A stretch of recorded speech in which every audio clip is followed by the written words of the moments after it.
Hello and welcome back to High Peak Education. I would like to perform a multi-step problem in which we are calculating with total mechanical equilibrium. In fact, we have a man holding a pole in equilibrium with both hands.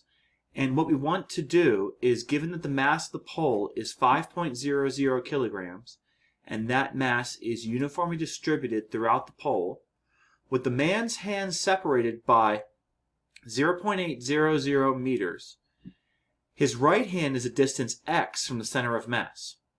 The center of mass here is labeled CG, which is center of gravity. As long as the gravitational field is uniform, then we assume that the center of mass and the center of gravity are the same location. We want to derive an expression for the force exerted by both the right hand and the force exerted by the left hand.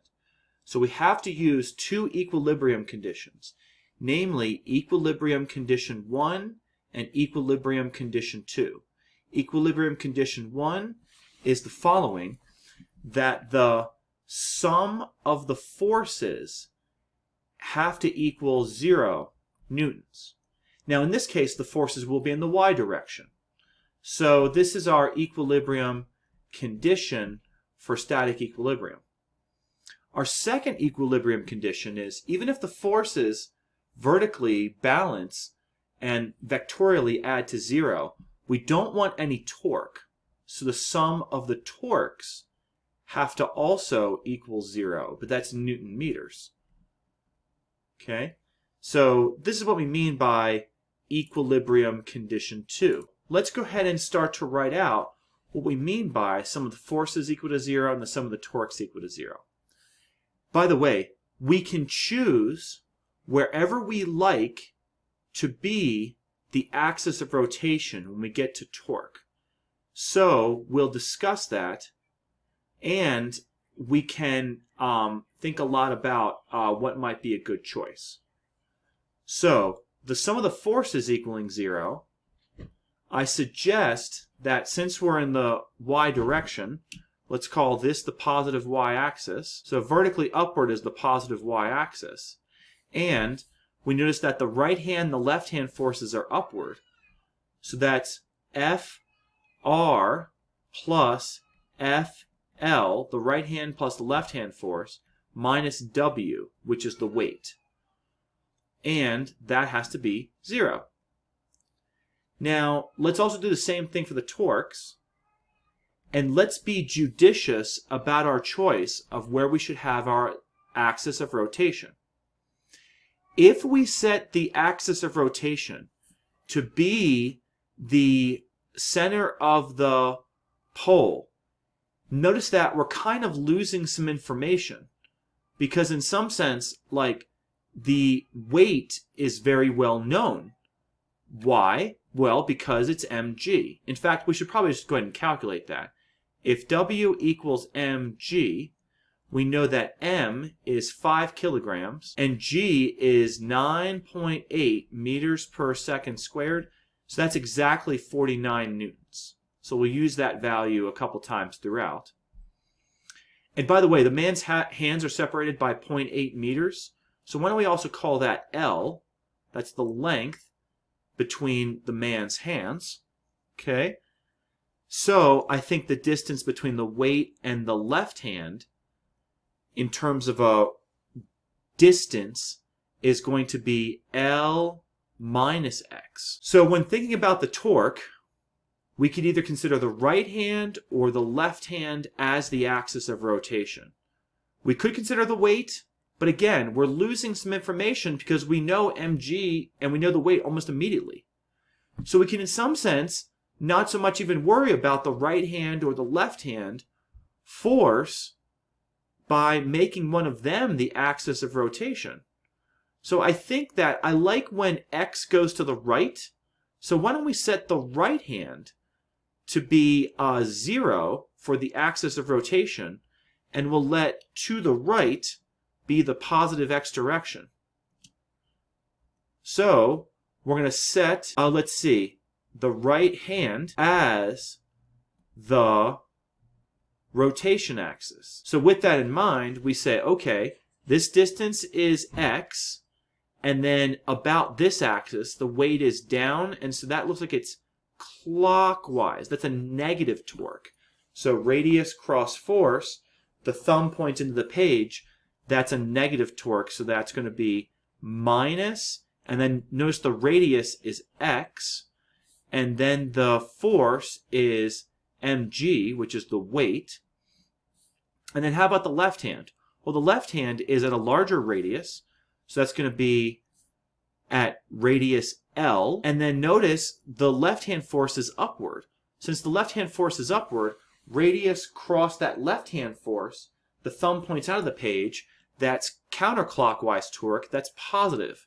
So length times FL should be that torque, because remember, torque is like a radius times a force, times the sine of the angle between them. Now, by the way, in all parts here, I think phi is equal to 90 degrees, because as long as the pole is held horizontal, the forces are either straight up or down, so the smallest angle between any of these force vectors and the radius is 90 degrees, and we know the sine of 90 degrees is exactly equal to 1, so we're not going to worry about that part of the torques. By the way, when we add the torques, we should get 0. So let's clean up these two equations, equation 1 and equation 2. Notice that we could have tried to formulate a third equation, but notice that by setting the axis of rotation to be either the right hand or the left hand, we can have just a single unknown in equation 2, and then two unknowns in equation 1, but one of them will come from equation 2. So equation 1 becomes FR plus FL equals W.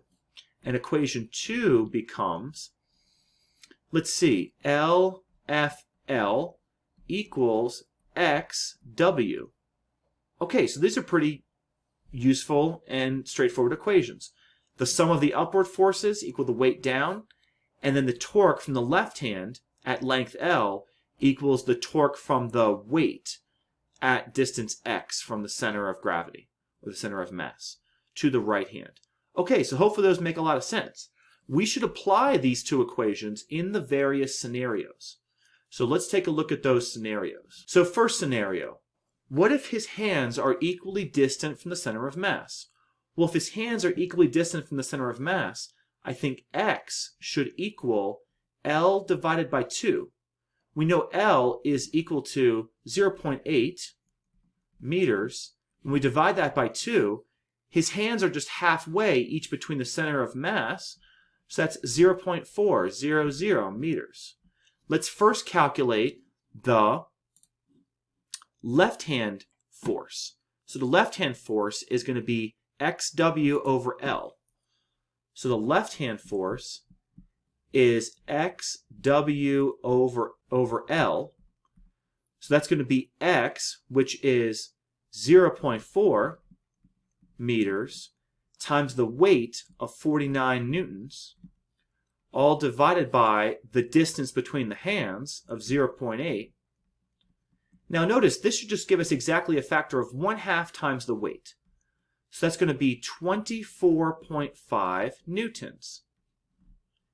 And it should hopefully not surprise you when we go back to the other equation that if FR plus FL equals W, then FR is equal to W minus FL, and that's 49 newtons minus 24.5 newtons, and that's 24.5 newtons.